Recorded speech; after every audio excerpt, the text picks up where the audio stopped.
All right, everybody, and welcome to the latest edition of the 9 Years Podcast, episode 278. I'm Nick Draper. I'm joined, as always, by the face of the BBC Sport website, Mr. Stuart Deakins. We've had better weeks. Let's just go straight in with that. We've had better weeks.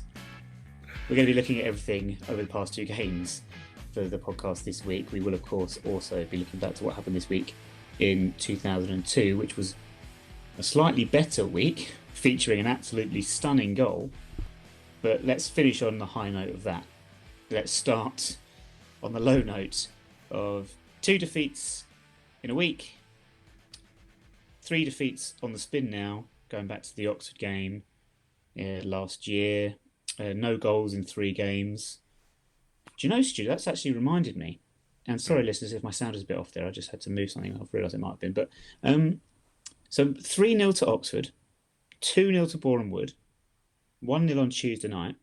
The last time I can remember us losing 3 games on the spin by those scorelines consecutively was the start of the 96-97 season. 3-0 to Man U, 2-0 to Newcastle, 1-0 to Leeds, and look what happened. We went, 22 games unbeaten? Yeah, wasn't it? So maybe this is an omen. Wasn't it a 7? Is it? What was the video called? 7 deadly. 7 deadly wins. Yeah, it's a bit of not a great word to use at the moment, really, with what's going around. But yeah, well, wins. Well, yeah, we've ever seen them. It's like we should. Yeah, we forgot what that means. It's like we deserve a dusty bin, isn't it, for a 3-2-1? It's an old joke. Oh for my people. word, jeez. Well, apologies to anyone under the age of 55 that's listening. Oh, bless him, Ted Rogers. Is it Ted Rogers? Ted Rogers. Yeah, 3-2-1. But yeah, you look at that. It's weird, isn't it? Because like we had a Christmas break, didn't we? And we've come back, and all we've done is discuss defeats, and that's all the team's done since they come back from the. Well, we had a Christmas break unofficially, so did the first team because no one else wanted to play. But yeah, it's not been a great week, is it? But it can only get better. Like I say, it's now we're now not losing by 3-2-1. It looks like it's going to be a 0-0 draw. That ain't going to happen for Morecambe, but that's what it sort of suggests, doesn't it? Oh well, I'm reticent to say this because we know, but my typical prediction is a 0-0 draw. I cannot see any chance in hell of a game with Morecambe ending 0-0, but we'll discuss that more later and their form coming into it. These 3 defeats, but specifically the last 2. Boreham Wood, which I mentioned, was on the anniversary of that Fulham defeat in the FA Cup, so the 8th of January 2000, when Damien Francis famously played left back and we lost away from home to a lower league team that played in black and white. All the omens were there. And on this occasion, though, in 2022, instead of Damien Francis at left back, it was Jack Rodoni at left wing back. Again, the parallels are quite strange. The team lineup, the change in formation. Do we understand why? Do we have a reason for what the thinking was behind that one? Well, there was an interesting interview that our good friend Aaron Paul had on BBC London with Robbo on Monday night. If you haven't listened to it, it's actually a really interesting interview. And Robbo said, I knew Robbo went to the game against, they were home to Barnet when we had, I think it was New Year's Day, wasn't it? When I think we had a free game because we didn't play anybody because of Plymouth.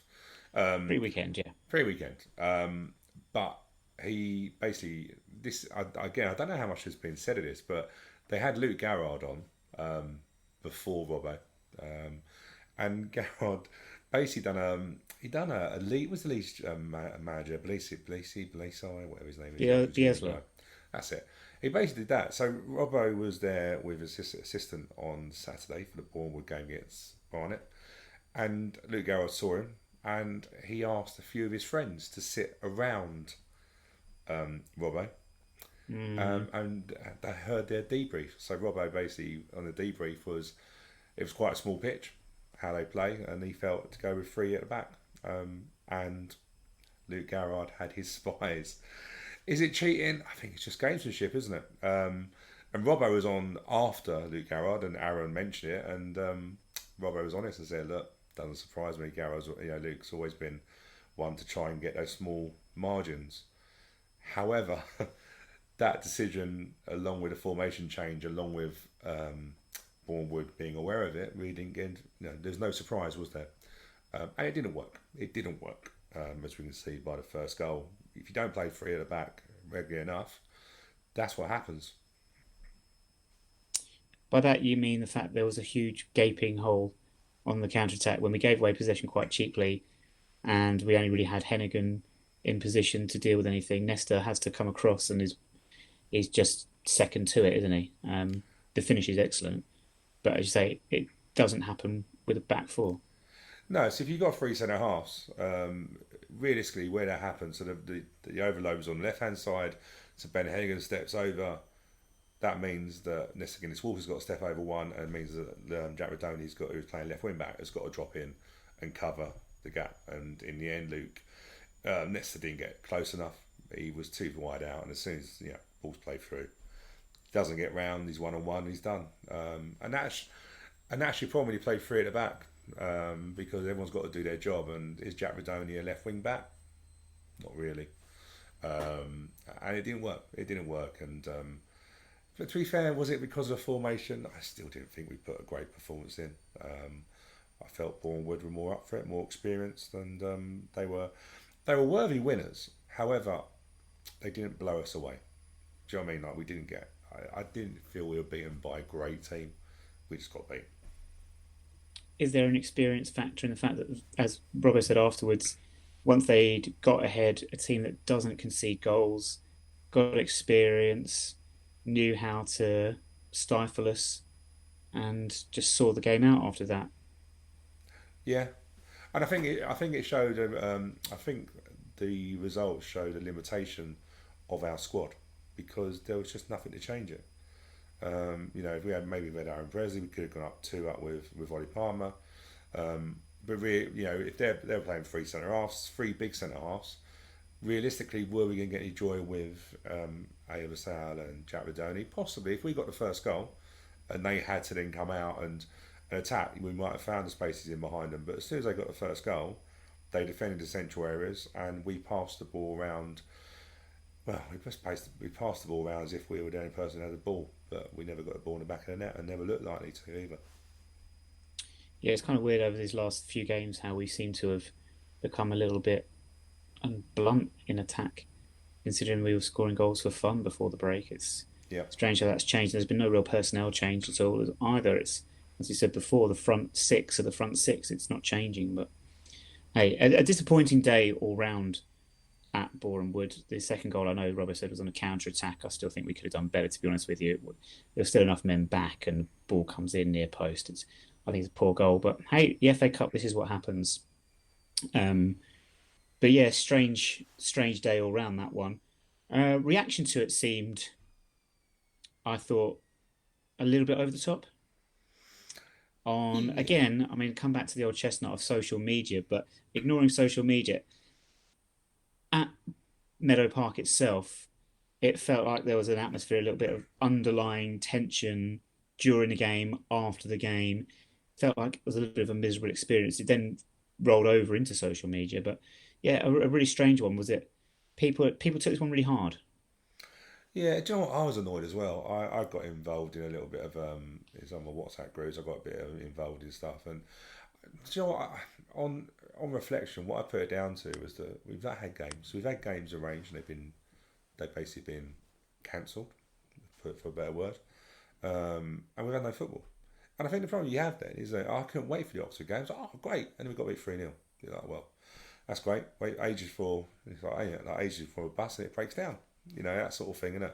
And then I think the same with the Bournemouth Wood. And then again, a game looking forward to it, get beat. So I think it's a mixture of frustration, the fact that we were in good form when we had the break. We've now had a break. We've now come back. We haven't looked at the levels that we were, and I think fans are frustrated. And I think, do you know what? I think the players are frustrated as well.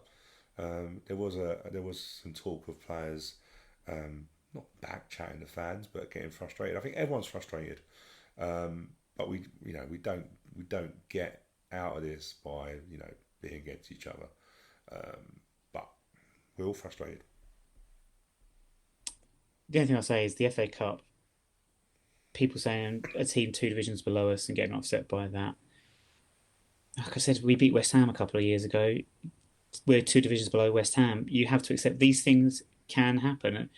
Results can go against you, and the FA Cup wouldn't be the FA Cup if that wasn't the case. Otherwise, it would be pointless turning up.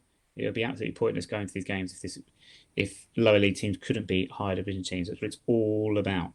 So that didn't upset me. Some people upset because they felt the old one of team not putting effort in or not showing enough passion or whatever it might be in whichever form that's supposed to take. Again, we've had this on the podcast before. This argument's gone back many years. Dwayne Plummer was always a player that I remember getting accused of this, where people would say, well, just because he's not running around at 100 miles an hour like someone like a Chris Gell maybe at that time, you're not seeing the effort. But somebody else makes the argument, well, if he's constantly looking for space and trying to find places where he can pick up the ball and cause trouble, it's just the same. It just looks different. I mean, however you look at it, I think there is an argument to say you can sort of see sometimes where there is a lack of intensity from a team. You can see that. It does happen. I don't know if that was what it was at Boreham Wood. I think there's an argument that that's what it was at Oxford, and we had the argument about having the big break and the rustiness of the players. I'm not sure this week that was necessarily an issue. No, do you know what? Sometimes the problem you have is when, especially after an FA Cup defeat against a team that you're expecting to win, the old chestnut is, well, I didn't work hard enough. Hey, look, you just have to sometimes accept that didn't get around the ball. We got done by an early goal. They sat back, and I don't believe it was for any lack of effort, and I don't think they didn't. I didn't look at it and think they weren't trying. They just. I think the thing is sometimes we pass the ball, and it's Robbo alluded to it in his post-match interview, is that sometimes you pass in front and you don't make those. You don't make those passes that maybe are into tight areas, but actually you need to do that to bring them out. And all you do is you pass, and then all it looks like is, well, they're not even bothering. But it isn't. I don't think it's they're not bothering. It's just they don't have the pass on they think they should have, but actually they need to be a bit braver with it. And that's the story with our season, isn't it? When we play poor, when we haven't had good results, we are accused of sometimes just passing backwards all the time, isn't it? And stuff. And then when we're playing well, and let's be fair, before we had the break, we got a draw at Wickham. They drew us out. They drew us Sunderland, didn't they? This week we won at Aki, and we beat Cheltenham. And to be fair, probably put a great performance in against Cheltenham. So we are a little bit hit and miss, but that's our season, and we knew that. Problem is now we're going to a run of games where we can't really get into a run of, well, we've got so many games we can't get stuck in a rut.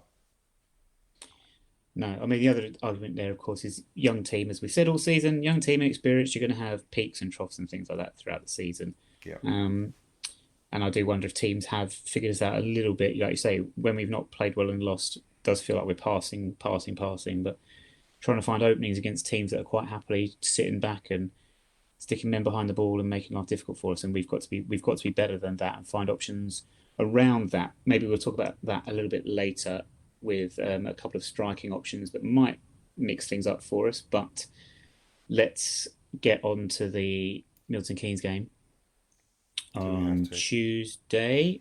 Lyle Taylor. Can we start on the positive? An absolute legend. The man decides to travel himself, gets himself a ticket in the away end, starts some chants. Noticed he didn't finish those chants, because I guess that might have been accused of bringing the game into disrepute, possibly. I don't know. But what a legend. That's cheering me up no end.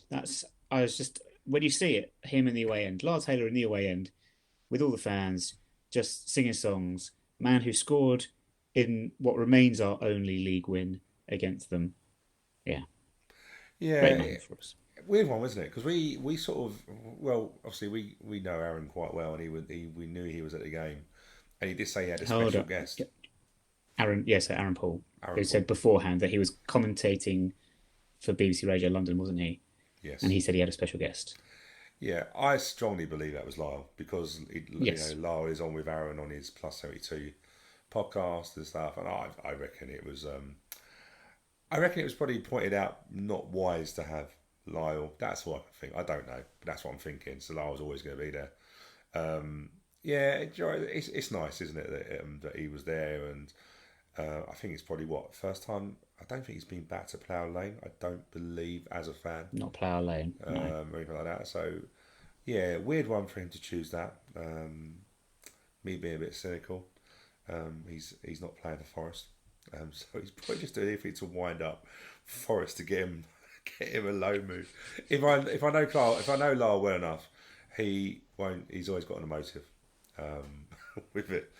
But yeah, it was nice that he sat up with, what was it, about 300 fans up in that top tier, because of course, you know, where else would you put us? You know, they're full. They're full at the that place. But yeah, well done, Lyle Taylor. I do wonder. Well, no, let's not get into that one because that's a political one. But yeah, I do. Political.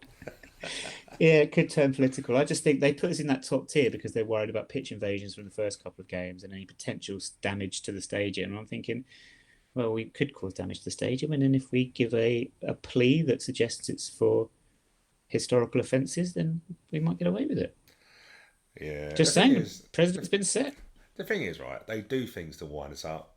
I'm not going to get wound up by it. I won't go to that place anymore. I just find it a bit embarrassing. Don't like the way it's treated. Just don't like anything about it. Can't be asked. But I'm not going to get wound up by them either. What they do, you know, I had a few people say to me that they were doing this and that. They just do it all the time, don't they? Do you know what I mean? But we're the ones that are in a bit of bother. We're still in that. What we due to be sitting in with, like mediation, isn't it? Yeah. Crikey. Apparently. If it's involved in the EFL, no wonder it's taken about 2 or 3 years. That'll be out before our ticket update's out, the way it's going. I'm not sure about. I'm not sure how if that's still a thing or anything going on that. If it was, I'm not sure. A little comment on the Milton Keynes Twitter is in the spirit of that mediation, where they had a little bit of a dig at one of our coaches. I'm not sure who it was. He picked up a booking apparently for kicking the ball away from one of their players. Yeah, it was our set piece coach, Andy. To be fair, it's hilarious. He kicked it. He literally seriously kicked it. Then realised that he was in the wrong. Took a long walk back to sit in his seat, as if like a naughty schoolboy. Sort of, I think he knew what he'd done. He sort of go, I'm gonna get a book in. The funny thing is that I was listening to it on.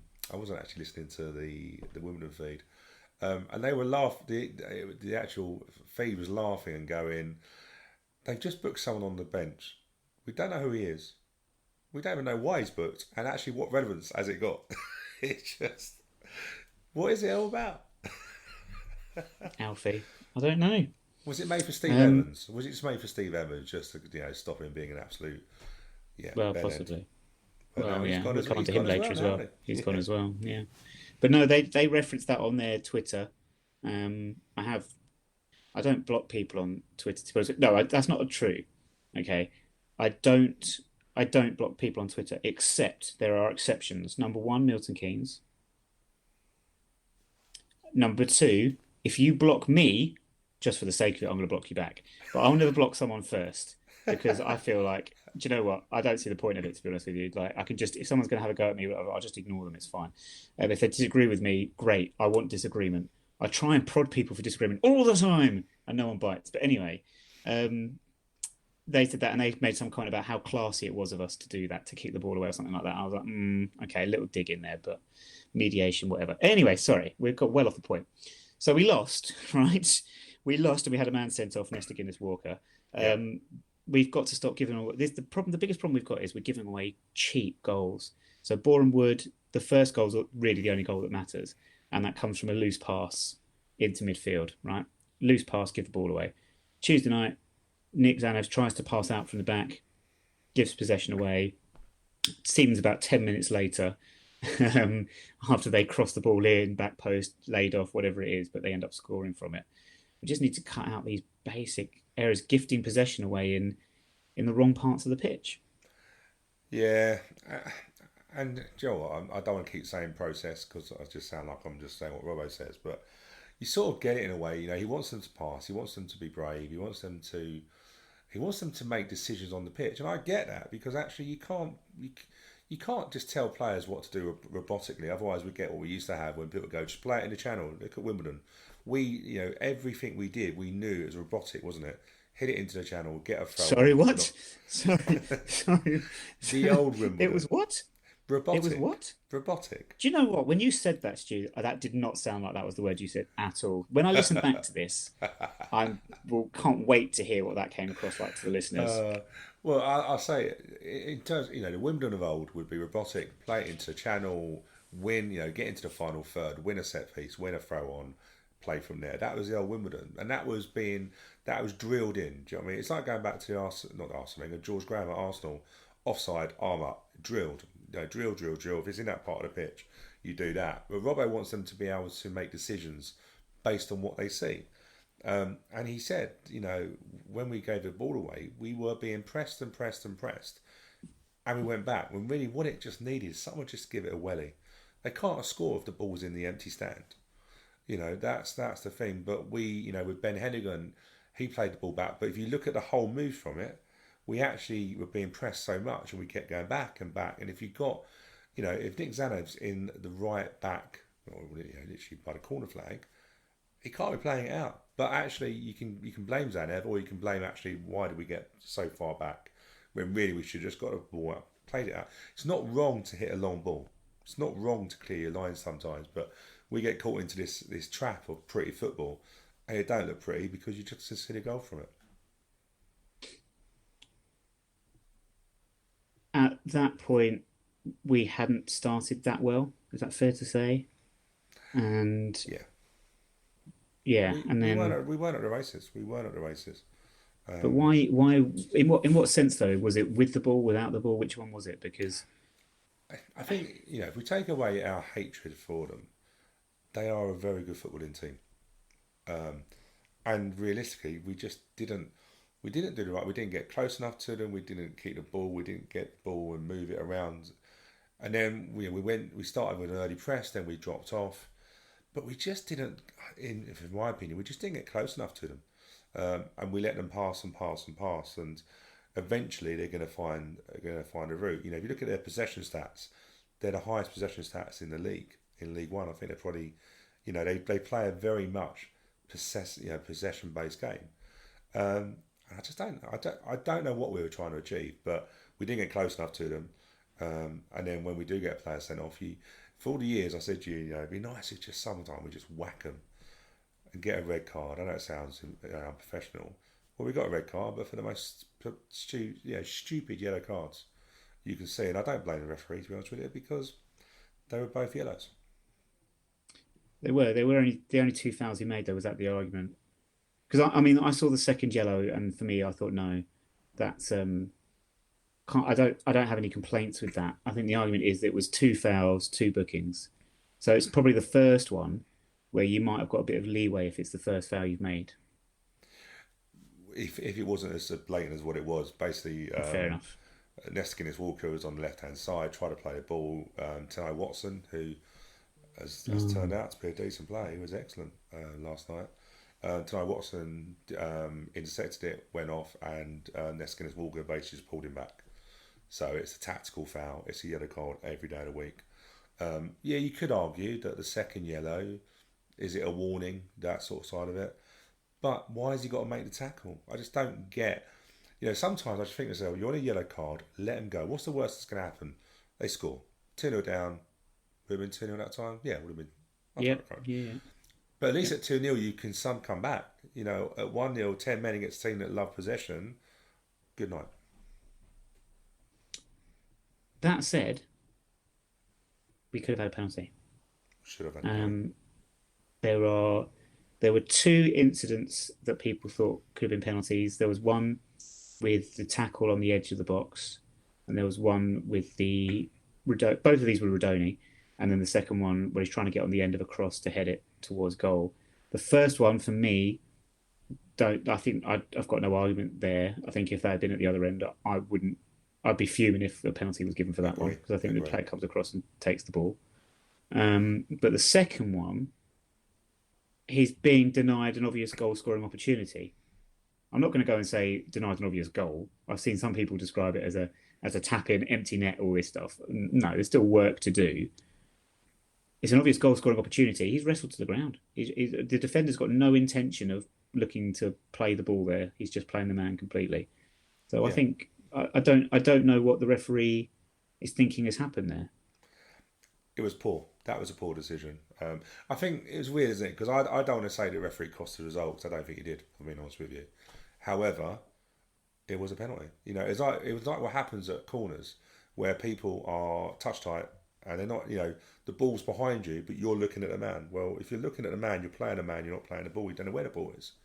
And this was the same, the defender was literally wrapping his arms around his legs. He didn't know where the ball was. So, and it was funny actually, because I laugh about VAR and about how slow it is, but actually that would have been a VAR decision, wouldn't it, that we would have got, realistically. But of course we don't. You don't have VAR in the pauper leagues, do you? Unless you're in the FA Cup. So yeah. Don't get me started on VAR. I know. I just had to say it. I moan about VAR. I find how much of a joke it is. In that situation, we'd have got a penalty. Would we have scored? Yeah, but you know what my argument there is purely is, I know you're saying that, but it shouldn't. You shouldn't. I shouldn't need VAR for that. You shouldn't need. Do you know what I mean? Like, I agree. I know what you're saying. Agree. I know what you're saying. The referee's missed it, but I just can't believe he shouldn't. he's missed right. it. He shouldn't miss it. I don't disagree with you at all. And if you look back, you can see like the camera angle that we have is further away than the referee. From what it looked like, the referee didn't have anyone in his way. But it was 5 minutes from time. It was a pressure penalty. Yeah, very late. Say pressure penalty makes me chuckle. I don't know how anything can be pressure in an empty stadium. There's no pressure in an empty stadium, unless you're in a crashing, and the kids come in for free. It's not a pressure game, but referee didn't give it for whatever reason, and it was. There's something about this fixture that when we play at their place, we've not won there in the league. We've not even gone as far as I think we. Well, there's a lockdown we might have done. Actually, we did go 1-0 up. In fairness, Joe Pigott scored, didn't they? Joe Pigott scored, but every time there's been fans in the stadium, it's just a surreal atmosphere. Like, as I tell people, like I remember telling people about this fixture and the history of it and what's involved in the relationship between the two clubs and everything like that. And then we got it televised a couple of years ago in the league. Went to an early kickoff. Marcus Forss got a goal back, if you remember. And there were people were watching at home going, "What, Nick? What are you on about? Like, you're in an empty stadium. There's no atmosphere. There's nothing. It's like, what is this? It's so weird. It sucks the life out of you. It really does." So I agree. If we had had a penalty, pressure in that environment, in that surrounding, no, in that sense.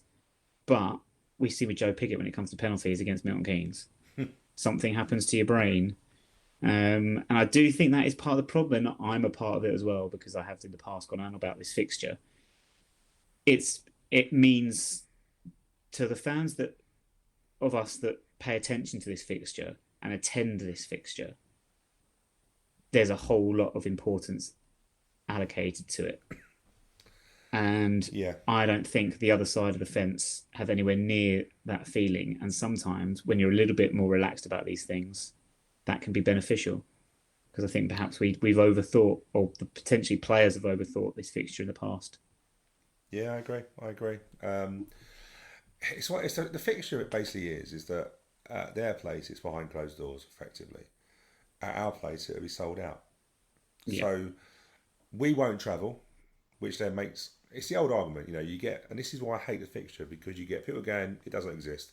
The game doesn't. We know a friend who basically just doesn't count. The game doesn't count. Yeah. But it does, because it's a league fixture. But I understand that. But we don't travel in numbers, so I think we have 300. That's probably. I think we might have got the same at Aki, but people don't want to go. But it's a big. It's called a big game. However, when we play at home, we want to thrash them, and because we're at home, it's a sellout. So it is that, isn't it? I don't know. I hate the fixture. I really do, because I just don't. We don't play well in it. It's just and Robbo was honest. People said that Robbo looked stressed and frustrated. Probably the last game he needs after being beat 3-0 and dumped out of the FA Cup is that game, because, and he was right. The academy thrashed them all the time. The record's really good at academy. Yeah. I tell you why it's good at academy, because they play a possession-based game, and they basically play it where the result isn't important. Yeah. I won't, their teams at academy level. If you look at any of their academy levels, they start poor in the first half of the season. Second half of the season, they play very well because they learn how to play. And we can hate them as much as we want, but as an academy, a football team as an academy, they make lots of money from their academy, which is the model, ironically, that we need to follow. So it's one of those, isn't it? But Robbo was right. Our record's rubbish against them. And it's quite embarrassing that we can't get anything. Like, to be fair, I was annoyed last night because they were better than us. I hate that. But they were. Yeah. They were better than us. End of story. And Nick had a bit of work to do in goal, whereas their keeper didn't. It's the honest truth. At the end of it. Very frustrating. But I think we finished the game strongly, and that's encouraging. With 10 men, I think that's encouraging for a more important fixture, you'd say, in the grand scheme of things on Saturday when we host Morecambe. But before we preview that one, mentioned perhaps having to think about different ways to get at teams and different ways of playing and different options, perhaps going two up top at some points. We might do that with Aaron Cosgrave getting some game time on Tuesday night, recalled from his loan at Dover. And Terry Ablade is what I'm going for because I've not heard it said anywhere. I was going to call him Terry. Just call him Terry. Terry Ablade, 20 years old on loan from Fulham as well, potentially giving us some other options up top, and maybe we can go to up top in future just to see what happens. Go back to what got us success at the end of last season, albeit when no one was in the ground. I think if you look at Tuesday night's game, there is no doubt that the performance level was better. So there has been a noticeable. And what I mean by performance level is the intensity. We did play in pockets. We played better football than we had against Oxford and at Boreham Wood. So, you can see that we are getting back to levels. How we drop those levels, we have to wonder why, because our levels have dropped massive, haven't they? And I suppose, when it's reviewed, we can have a look at what we did wrong. But then it was a unique situation of games being called off because of injuries, and now the African Nations Cup, and anything really, you can call the game off for now. Sorry, I'm ranting. But I don't necessarily think we need to play two up front, if I'm being honest with you. I think we're playing a very flexible four. If you look at Ollie Palmer, Luke McCormick, Jack Rodoni, Aya Basal, they interchange. I think we play I sometimes think the two up front, I think, is a little bit of a red herring. I think we actually play more attacking than what we think. We just don't play with two recognised forwards. We play with a four supporting that area. And I think it's more of a case of doing the things that we're good at, and then we can get them four to be active. But if you get, Ayabasal hasn't come back great. He was disappointed on Tuesday. Kept running into blind alleys. They were sending him into areas they knew they could swarm him, and he went there. So, sometimes we have to be a bit smarter. But I don't know if we have to. If you play two up top, who would you play? Obviously, Joe Palmer, Ollie Palmer will play as one, but is it with all due respect, Joe? Yeah, Joe will be like, what? I've been called up. But it's Ollie Palmer and one other, isn't it? If you think about it. Well, is it Adam Cosgrove? Well, okay, he's gone from relegation battle with Dover. Well, to be fair, Dover are relegated already. Is that is he the right one? I'd have thought Corey Andrews would have been the right one to necessarily probably bring in that, but he's gone to Colchester. Babude, Terry. Trying to think, what other forwards we got? Yeah, that's it. Oh, Zach. No, Zach. But Presley's injured. Presley's injured, and Zach's gone out on loan. Yeah, he's all shook up. So, oh dear. On that note, Stu, I'd just like to say, if opposition defences keep sending Ayub Assal down places he doesn't want to go, he's going to end up in Watford. Now, Morecambe on Saturday, they are 21st. They're 2 points below us, but we have two games in hand. Quickly run through this one. Last time out, they won 4-3. In the league, last time out, they had the 4-3 win over Doncaster when they were 3-0 down and came back to win 4-3. They were winless in 6 before that. They have this season just the 6 wins in League One. 2 of them were away from home. against Fleetwood and Crewe. I think that tells you all you need to know in terms of where they're picking up their points. And you could argue where we're picking up our points as well if you think of the teams that we've actually beaten. Doncaster, Crewe, all these teams we've also taken wins over. 18 goals this season from Cole Stockton up front. Man is a machine.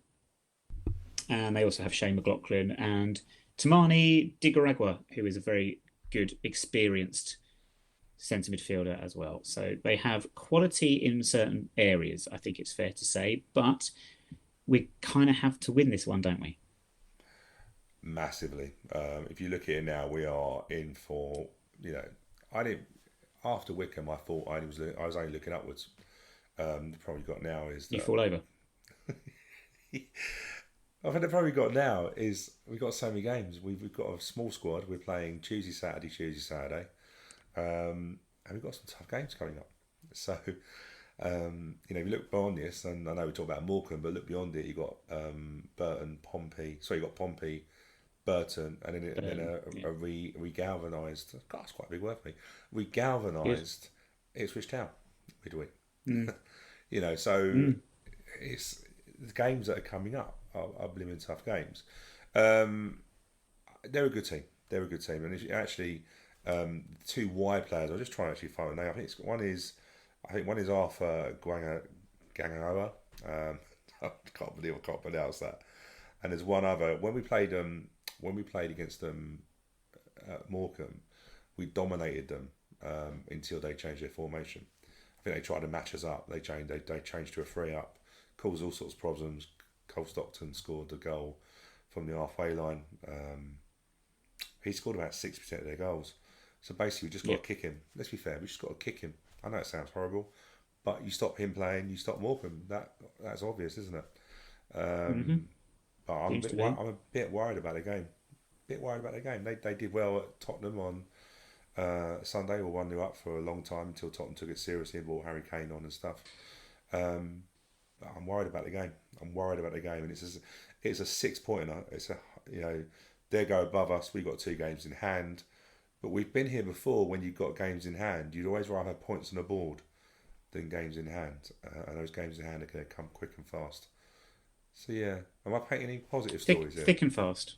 What did I say? Thick and fast. You said quick and fast. Quick and fast. Well, it is quick, isn't it? It's fast. It's like Speed Gonzalez. But I'm worried. I won't lie. I'm worried. I think we're in a massive relegation battle now, and I'm worried about the size of our squad to deal with. No less than Guinness Walker on Saturday. Suspended, obviously. I will say, just to reassure you somewhat, Stu, I can't see us going 4 games without scoring a goal. So we will get a goal. It's still all about keeping them out at the other end. Prediction then? Score prediction? Oh, I don't want to... I've got a feeling we're going to lose on Saturday. I know you shouldn't say that. But 4 defeats in a row? No. I think we're going to struggle. I've got a funny idea it's going to be a high-scoring draw or high-scoring defeat. And I know you shouldn't say about your own team getting beat, but I'm just being honest from what I see at the moment. I just don't think we're at the levels we need to be, and the games come around thick and fast. And I think... Do you know what? I think in all seriousness, I think it's really important how the home fans are on Saturday. We've got home games. We haven't played at home since beginning of December, wasn't it? When we played Cheltenham. So I just worry sometimes that we get on their back. And I know that, if they're not playing well, we should. But our home games are going to be our way out of relegation. But I worry. So I've got fear it's going to be a high scoring draw. 2-2 at Desmond. I'm going to say we're going to win 4-3. After this, Stu, it's going to be blooming 0-0 again. You watch. It does suggest it being 0-0 after the dusty bin, isn't it? Yeah, after the dusty bin. Yeah, that could be the new podcast, the new tagline of the podcast. After the dusty bin, innit? Right, just elsewhere very quick because we're running late now. But I'll just say there's a full programme of fixtures in League One on the weekend. Some very interesting fixtures, but nothing where teams at top and bottom are sort of facing each other. So, highlight for me is just to see how Gillingham get on. Steve Lovell is their caretaker manager after they sacked Steve Evans. What a surprise that came after they got hammered at home by Ipswich 4-0. They host Burton Albion, which is a home game that if you're Gillingham, you're thinking you want to pick up points there. But we've hosted Burton. We know they can be difficult to play against. So, yeah. And also the highlights of the past week in League One. Lincoln, 2 wins out of 2. That shows what can happen. Two wins, unexpected. Oxford at home, Sunderland away. Scoring goals. Yeah, I didn't realise about it. I didn't actually remember the Oxford game. You're right, crikey. You wouldn't think that, would you? No. So fair play to them. And Maguire got a hat-trick who was bombed out by Lee Johnston at Sunderland, and apparently he went and celebrated in front of He did indeed. Person. Not seen it, but... He did indeed. He gave him some eyeballs, shall we say, after he scored. But Chris Maguire, no relation to Lizzie McGuire, the Disney Channel series of the early 2000s with Hilary Duff, which you may or may not remember. Can I quickly say one thing, by the way, about a transfer news? I don't know if you saw it. Cheltenham got a fee again for a defender. They lost defender to Wrexham, didn't they, for a fee? And our old player Chris Hussey went for a fee to Port Vale. Oh, Port Vale, yeah, I did see. And I thought he was shocking against us, to be honest with you. Sal gave him all sorts of nightmares, didn't he? But that, he's gone for fees mostly where he's, when he's moved on, he's gone for transfer fees. One of our probably better players we released. Well, not released. We went to Coventry, didn't he? But just interesting to see that he went for a fee again. Turning into somewhat of a lower league journeyman now is Chris Hussey at the however old he is now. But it's when they're old, isn't it? What did I see a picture of? Someone that had a picture of Jamie Taylor. He's still playing football, but he's now looking like he is old. I think he's in his late 30s now. Not looking as old as you, of course, Nick. Do you know what I mean? Or forever young. But when you see players, you remember. No, hold on. You literally just said not looking as old as me. I know. I sort of Basically, you look. I'm 27. Young. Exactly, but he's aged really well. He's aged really badly. Yeah, I think he's like 38, 39. And when you think, I remember him as a fresh-faced player. He's old. He's old. Hi, Jamie Taylor. If you are listening, you look like shit these days. Yeah, I suppose that's a subtle way of putting it, yeah. Speaking of a long time ago, and I did this very quickly, this week in 2002, nothing to report in the Milton Keynes move. There's a big anniversary coming up very shortly. But this week's due. We got knocked out of the FA Cup in the replay to Middlesbrough, like we said. We lost 2-0 at the Riverside Stadium midweek. Rubbish, pointless. But then we went to Birmingham in the league and we won 2-0. And I found it. I found the highlights of that game and I will get them and put them on our YouTube channel for people to see, because Michael Hughes scores an absolute worldie, which is about 30, I'm not even exaggerating, 35 yards. Just takes one touch, pings it straight in the top corner off the post, right in front of the away fans. Amazing goal. Fantastic win at St Andrews that day. Goal? Was it Shipley a late goal from memory, or Conley? Aguiman got the second. I was going to say it's close, but that would. No, well, he's a striker that plays for Wimbledon, so I guess, in that regard. But do you know who assisted him for that goal? Aguiman. Michael Hughes. I think you mentioned him. Neil Ardley. Neil Ardley plays him in. Aguiman slots it under the keeper. Birmingham had missed a penalty before we went 1-0 up. Blazed over the bar by Tommy Mooney, which just goes to prove former Watford players are not worth having. I know. And do you know what? Neil Ardley doing another lucky job at Solihull Moors now. He's a lucky manager, that person. Yeah. It's not good. Yeah, lucky manager. Just doesn't. Yeah. Do you know what? When he took that job, I was like, what are you doing? But he's actually, look at them, they're doing really well. Mm-hmm. He's a good manager. Got us promoted. Just saying, everyone. Cool. That's it then, because we have run late despite sounding great. So, Stu, thank you very much for your time. Thank you. Good fun. Is there anything you want to advertise, plug to the listeners prior to the game with Morecambe on Saturday? No, nothing at this moment. But we are involved in a few projects that we hope you will be able to announce shortly. Okay, well, that sounds very exciting. Is it wrestling related? No, it's nothing to do with Alexa. No, not interested. I was just going to say that. My Alexa will go off now. Yeah, she's probably... Do you know what, by the way, Go right? on. My wife, now I'm working from home, we have two Alexas, one in the kitchen, one in the bedroom. She keeps on talking to Alexa and turning my Alexa off. So, can you not call Alexa 1 Alexa 2? Can you not change their name? She put an alarm on the other day, my alarm went off. She put the alarm on, it went on to my one. I nearly jumped out of my skin. Technology. Are you are you trying to say that you're trying to turn Alexa on in your bedroom? Yeah, but she keeps on turning me off. Well, I'm saying nothing. On that note, listeners, Stu, thank you very much for joining me. Thank you. Thank you to everyone for listening. Alexa Bliss, bag first, milk last, 2 + 2 = 4. And we shall speak to you again next Friday.